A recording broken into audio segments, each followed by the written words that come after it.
Alright, hello kids. It's our Algebra 2 lesson for section 6.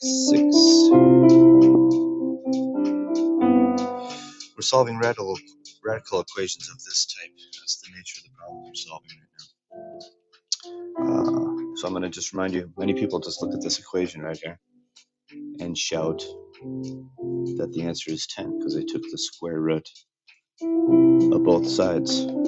Some of you at home are feeling pretty good right now because you're sitting there thinking, Radak, I probably don't have to watch the rest of this video. X equals 10. I'm here to say that's wrong, so sad face. That was annoying.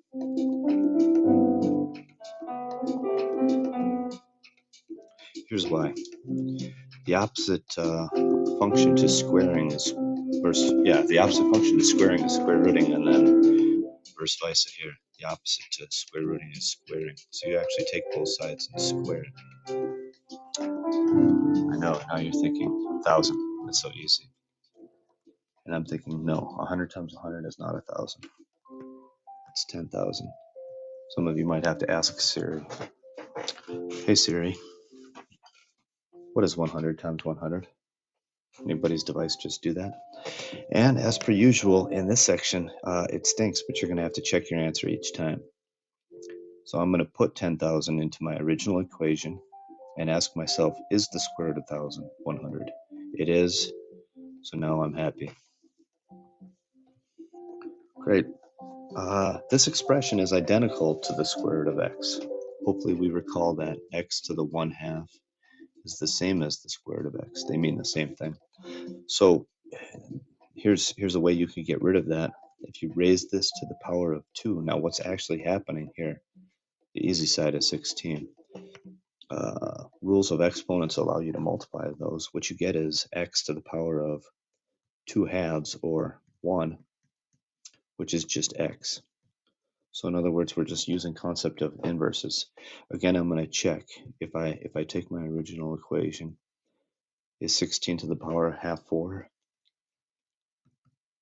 Yes, it is. All right, on this one, again, we're just going to use the concept of inverses. Guys, good comment about my music. Remember, this is coming at you from Nick Meyer, graduating class of 2015. So the first thing you do is subtract 3 from each side. You get the square root of x equals 4. Now I'm going to take each side and square it. I think I get x equals 16. If I rewrite my original expression with no 4, I know this stinks, you got to check it each time. And I put a 16 in there. You do get the square root of 16, which is 4 plus 3 equals 7. Checks out. So make sure you're putting happy faces in your worksheet. This time, some of you are tempted to subtract 2 from each side. I can hear you guys shouting, no. Order of operations. You need to get rid of the squared first. Very good. On this side, I'll help you out with the difficult side. You don't have to ask Siri for this one. 9. Here, that squared and the square root kind of get rid of each other. That's the idea. You get x plus 2. I'll subtract 2 from each side and I get x equals 7. And I'm going to rewrite the original expression with no x in it. And I'm going to place the 7 there. And yep, this is 9, and the square root of 9 is 3. Checks out.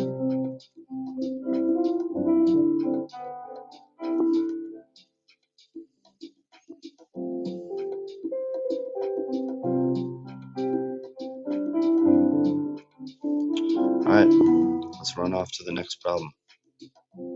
Oh, weird.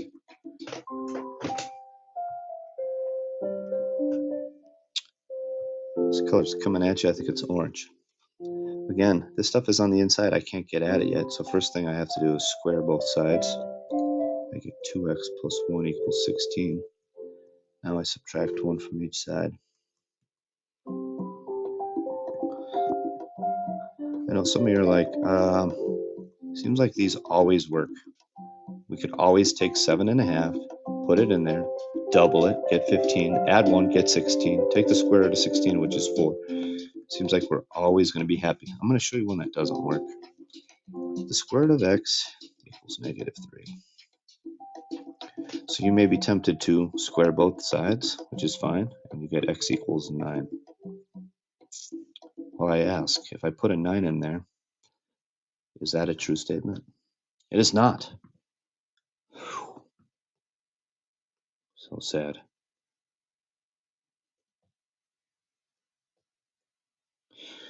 Let's see. You guys gotta let me know if you like this background music. Does it help or not help? Louder? Janie, you want it louder? It's really loud. All right, on this problem, you divide each side by 3 first. Now you gotta just kind of use your brain. Think about order of operations. Square both sides. X plus 7 equals 4. Subtract 7 from each side. X equals -3. Don't be worried about this negative. Here's the key. I think we can verify very quickly that this will work. If I jam a -3 in there, I get inside the radical. I still get 4. Square root of 4 is 2, and 3 times 2 is 6. So yes, this checks out. What we're wanting to stay away from is a problem where you're doing a lot of work and you end up with something like this. This would be bad. This just simply has no equation, or sorry, no answer.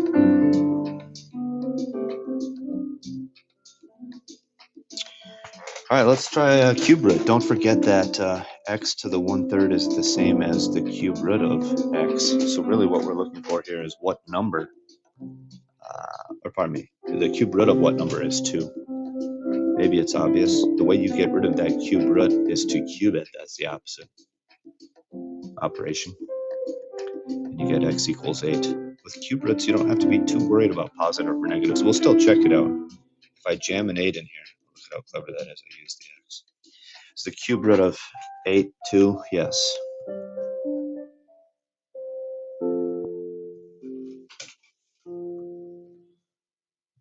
Oh, here we go.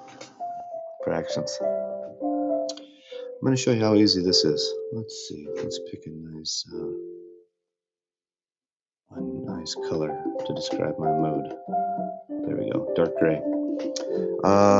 I recommend doing it in this order. It may seem to make no sense. If there was a 2 here, which there is, I'm going to raise each side to the half. Let's see why. Let's see why that is. If you multiply this fraction, you get 2 over 6, which reduces to 1/3.